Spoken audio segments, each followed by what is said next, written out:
Hey guys, what's up? Hello. This is going to be the start of the championship round. We want to go through the scores. I know we're all pretty happy about the situation. I cannot believe what I witnessed today. I'll start off with the Joel-Eric matchup just because I want to save the other one for last.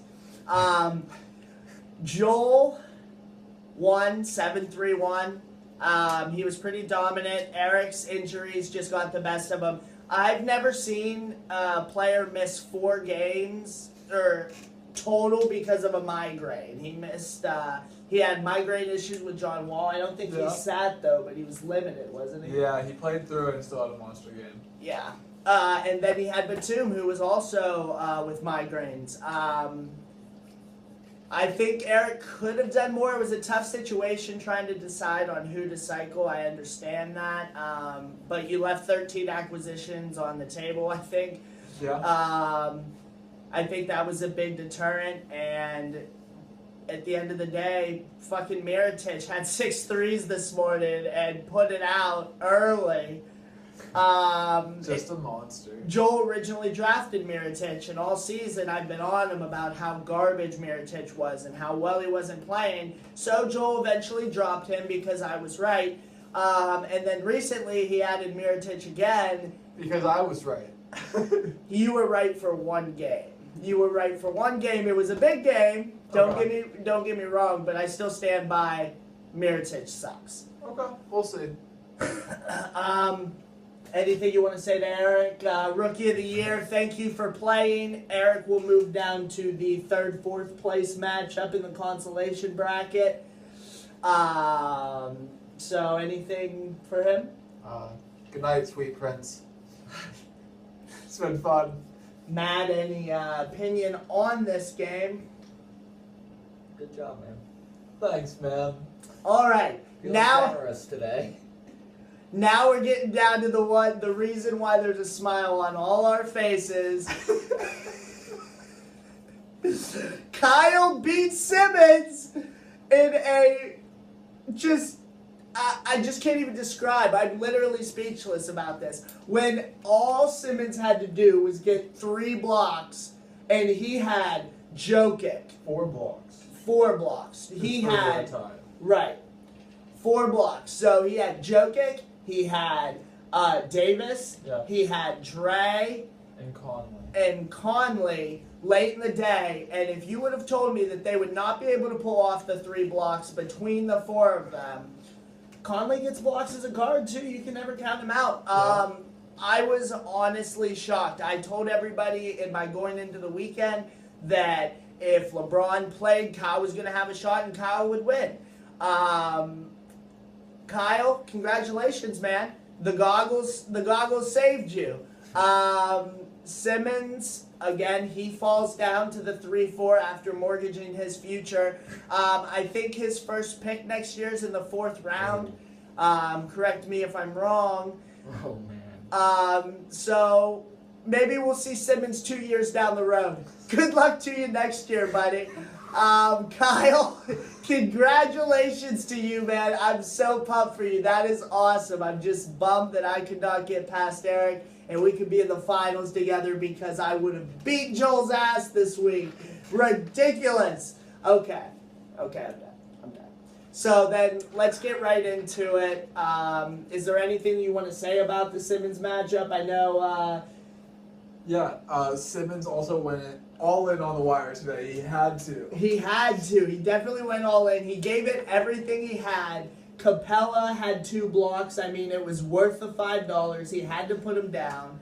Kyle could have put down more, didn't, for whatever reason. Yeah, I was shocked that he didn't. He had a ton of cap space, and if he would have gotten those 2 blocks, I mean, hindsight's 20/20, but it wouldn't have even been close. Now, moving on to the championship for this year, it's going to be your reigning defending world champion, Joel Gibson, the number 1 seed at home, versus your number 2 seed, Kyle, just like it's supposed to be. We ran some numbers earlier, just using these past 2 weeks. Now, there are some instances where maybe there's a little bit more cycling, so these could be off. But we found some interesting things. If things were to end the same, Joel would actually win 6-4-1 against Kyle this week based on their numbers. Now, what we found interesting, and we'll go through them. Kyle has the advantage in field goal percentage. He has a lot more big men. I think that's going to stay the same. Yeah. Free throw percentage. Again, Kyle has a lot more big men. Joel has the clear advantage there. DeAndre to James Harden. And now we're going to get into interesting because there's not many categories that can be flipped here that Kyle could theoretically get himself in position for. If they both decide to cycle and they're offset, Joel has a 26-3 lead, 110 to 84. That's a lot to find on the wire, even if you're cycling. Now, Kyle, on the opposite side of that, had 558 rebounds this week to Joel's 499. Even if Joel cycles, as long as Kyle maintains consistent, it's likely Kyle's going to get that one. Assists is 36 split. Yeah. Again, even with cycling, if they remain consistent, that one's going to stay in Joel's favor. Steals, anybody can have a good and bad steals week. But Joel actually has the advantage by 10 here. Also in blocks, Joel has the advantage by 6. So again, those cyclings, there's certain specific players you can go after to target these categories, but both players are going to have to consider that. Also, if there's anybody else on the wire, it might make these players more expensive and your money could run out faster. Turnovers. Kyle actually had an 11 turnover lead. I think that Kyle's safe and he's going to keep turnovers. Joel, if he even cycles a little bit, is going to have 200 turnovers. We're going for the record, baby. Double-doubles. Double-doubles is another one of those close categories where Kyle has a 4 double-double advantage. These are big. Kyle needs this category. End of story, done. If Joel can make up those 4, I would almost assure him a championship barring any injuries. Triple doubles were tied 3-3. This is important. The whole who's going to play, Harden or LeBron. We're going to go right back to it, LeBron, if he sits, getting towards the end of the year, he's likely going to sit. Harden has already said he's not going to sit towards the end of the season. They're playing for the seeding. Just won't do it, coach. He just doesn't think he can sit. So it's going to be very interesting. Peyton's another one of those weird triple-double threats. Do you have another off-key triple-double threat, or is it mainly Harden that's coming from you? Mostly Harden. Mostly Harden. Okay, so Kyle could have an advantage there if Peyton can put up 1 and LeBron can put up. Anytime he is out there, he needs to get a triple-double for Kyle to take this category. I truly believe that. Points, Joel actually has a 101-point advantage. Again, Joel was cycling. That's a lot to make up. Joel's going to need to stay healthy. If he can stay healthy and keep his players playing, they will likely result in a championship. An interesting note that I wanted to make, had Simmons played Joel this week, Simmons would have actually beat Joel 6-5, and we would be having a completely different conversation if Simmons could have gotten 2 more blocks. Not true. I just let Bledsoe sit on my bench for like a week and a half. That's a fair point. I mean, I understand it. And took Simmons, zeros. you could argue that Simmons is going to have some shutdown, just like we're arguing Aldridge again for Kyle, another big sit-down risk. And Joel just really doesn't have any, because for some reason the T-Wolves keep playing fucking cat. Thank God for Thibs. And Kawhi doesn't really sit, and he didn't really sit towards the end of last year. I think he only had 1 sit at the end of the last year, which is perfectly fine from one of your top 3 players. I'll go first. I think Joel is going to retain his championship. I'm not a fan of saying that. If there was any situation where I could see that Kyle could do this, I would pick him. But we're going to need to see some injuries during the week. And as soon as I see there's a possibility that Kyle's in it, get ready. I'm hopping on the Kyle bandwagon. But right now I got to give the advantage to Joel. Yeah. I give the advantage to Joel too.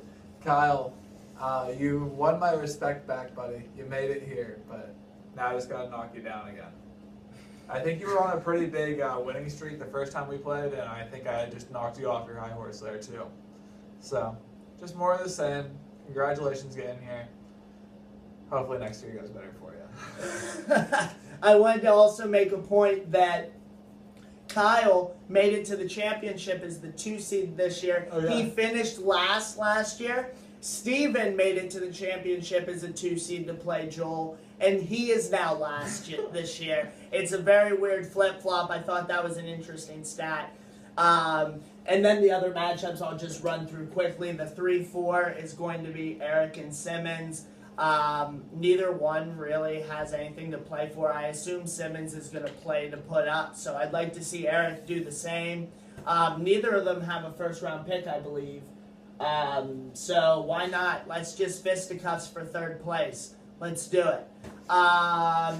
The 5-6 is going to be me playing CJ. I'm going to be playing balls to the wall. Why? Because I like playing CJ. I want to beat CJ every time I play him. I'm not just going to sit down. I want 5th place. CJ, good luck to you this week. You don't have a pick.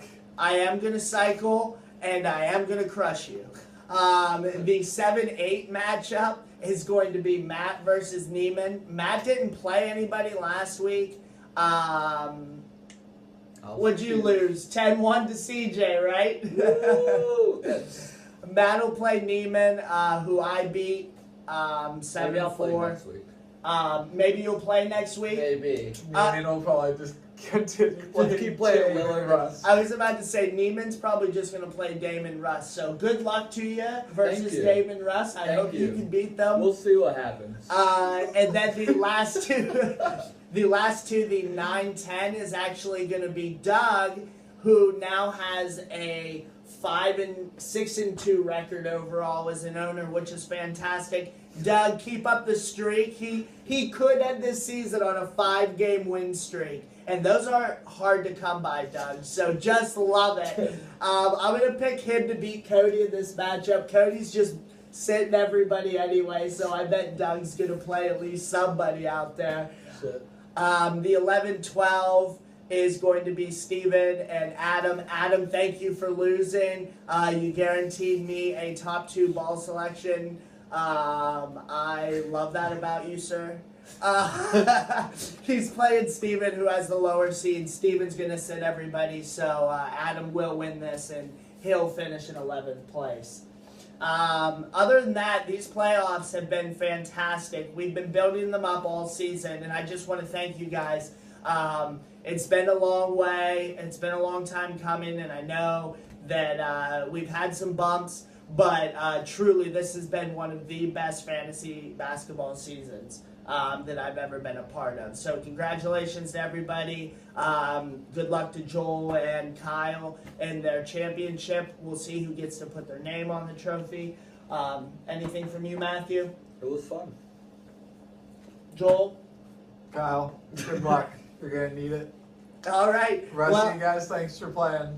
right, if anybody needs anything, I'll keep the list updated. I'm interested to see if there's going to be any sharks or any hard feelings from Eric and Simmons on the wire. It could make things really interesting, so I'm looking forward to it.